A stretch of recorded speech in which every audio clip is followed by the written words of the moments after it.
John 1:18 is a very well-known passage for a number of reasons, not the least of which is the way in which it's variously translated.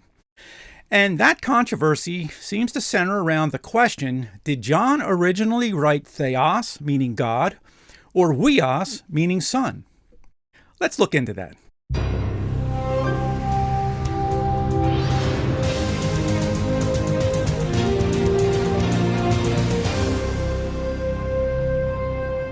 Greetings, friends. Rob Campanero here. There's someone on YouTube who I'm sure many of you are familiar with. His name is John Schoenheit, John W. Schoenheit, and his channel is called Biblical Unitarian. And as the name would suggest, it's devoted to advancing the Unitarian position, or at least his understanding of Unitarianism. Now, although he doesn't have hundreds of videos, as does the infamous Brother Kell, aka the Trinity Delusion, they're very well done in terms of their production. He's very well spoken, and he seems like a generally likable guy. Okay, but video quality and personality aside, as a Unitarian, he's actively engaged in presenting a heretical view of God. And in fact, the term biblical Unitarian itself sort of strikes me as somewhat oxymoronic. I mean, it's kind of like a constitutional communist. I mean, if you are a communist and you claim to derive your political ideology from the U.S. Constitution, then you need to go back and read the Constitution, because not only is it non-supportive of your theory, but it's positively antithetical to it. And so it's the same with the term biblical Unitarian. I mean, if one is biblical at all, they are in fact a Trinitarian. Okay, now if this is the case, then all attempts to spin the scriptures in a Unitarian direction will of necessity be fraught with inaccuracies of every kind. And if this is the case, then it should really be pretty easy to demonstrate these inaccuracies. And so that's what we'll be doing on today's program. So in his video, does John 1:18 say that Jesus is God or Son? And I'll be providing a link to the video in the description. Mr. Schoenheit begins by suggesting that what has primarily given rise to the modern translations of John 1:18 is an effort on the part of Trinitarians to advance the doctrine of the Trinity. And at approximately 1 minute and 57 seconds, Mr. Schoenheit states, and as time has progressed, the desire to strengthen doctrinal beliefs and doctrinal backgrounds, the translations are becoming more Trinitarian. And then to substantiate that assertion, he cites the 1984, I believe it's the 2011 revision of the NIV, which reads, but the one and only Son, who is himself God. Okay, and then he laughs, sort of hand-waving, in a hand-waving motif, as if to insinuate that it's sheer unadulterated bias, which lies at the heart of the NIV translation. Let's take a listen. The King James and some other versions are reading Son, other versions are reading God, and as time has progressed, because of the desire to strengthen doctrinal beliefs and doctrinal backgrounds, translations are becoming more Trinitarian. Look at the NIV 2011. It reads, no one has ever seen God, but the one and only Son, who is himself God, and is in closest relationship with the Father, has made him known. Wow, the one and only Son who is himself God? Where did that translation come from?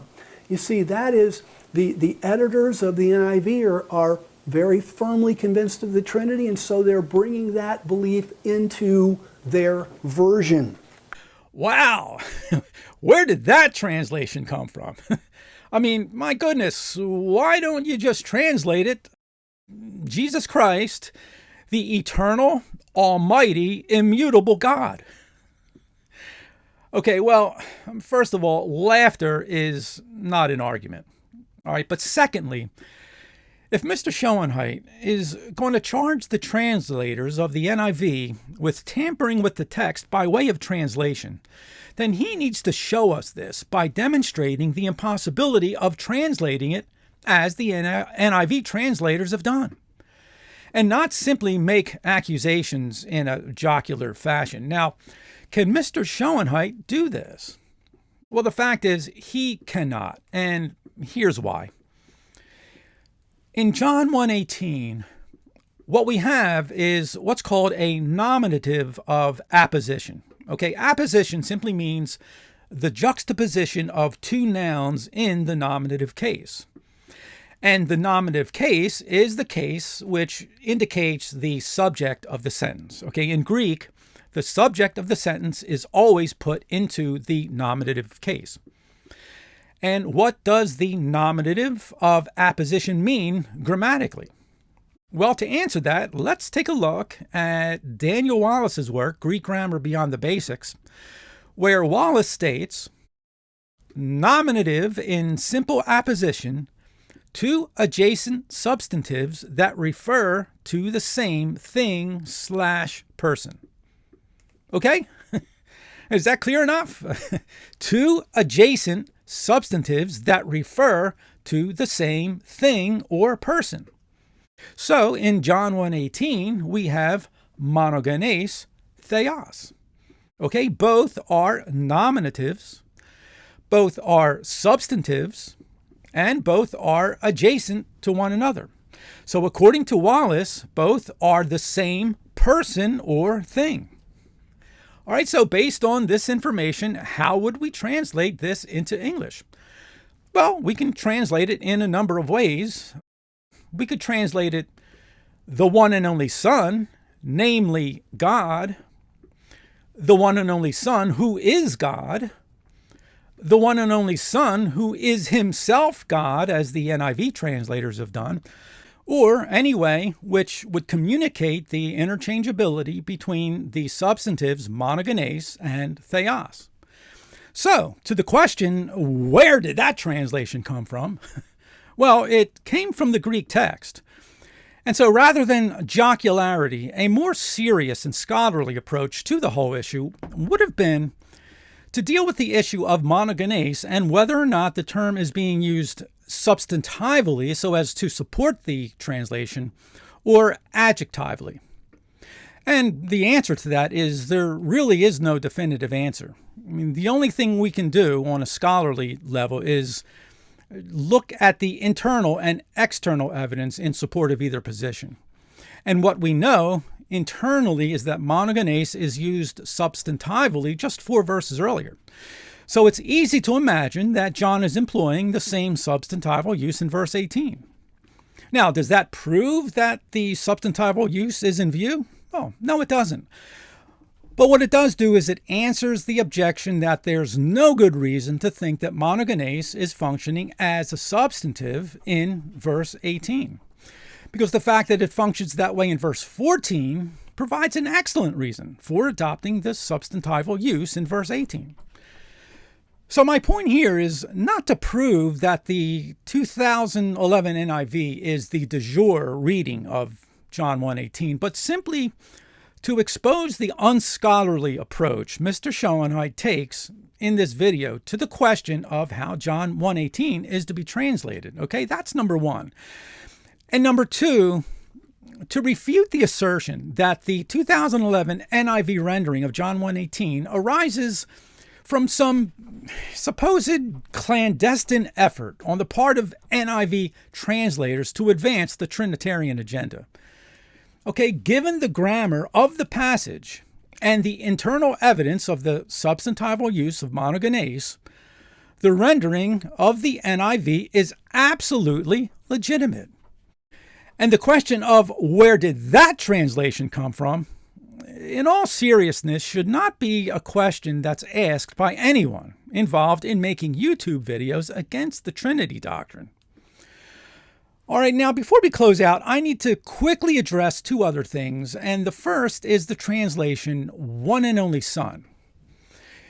Okay, is one and only an accurate translation, or should it be translated only begotten? Well, that really all depends on the context in which the term is being used. According to BDAG, monogenes has two primary meanings. All right, one,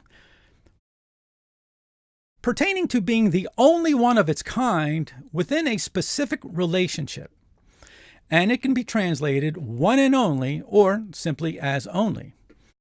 And then two, pertaining to being the only one of its kind or class.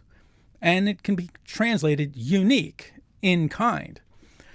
So in the context of a mother or father, monogenes can be translated only begotten. But in the context of Christ, monogenes is really best translated as unique. And this is because God has sons other than Jesus. And all Christians who are sons of God are begotten of God, according to John 1:12. Okay, so Jesus is neither the one and only Son, nor is he the only begotten Son. But Jesus is the unique Son because he was with the Father from all eternity, with whom he shares his essence and being along with the Holy Spirit. All right, now the second thing is that later on, Mr. Schoenheit asserts that there is no evidence that the term monogenes includes the concept of son. Now, I have to be honest, I was sort of taken aback by that assertion because, well, first of all, if monogenes doesn't include the concept of son or daughter, then what concept does it include? I mean, one and only what? One and only cat, or dog, or hamster? The fact is, every instance in the New Testament where monogenes is used, it's in reference to an only son, except for Luke 8:42, where the referent is an only daughter. Okay, and secondly, in Hebrews 11:17, we have the bare term monogenes, which is clearly in reference to Isaac, Abraham's unique son.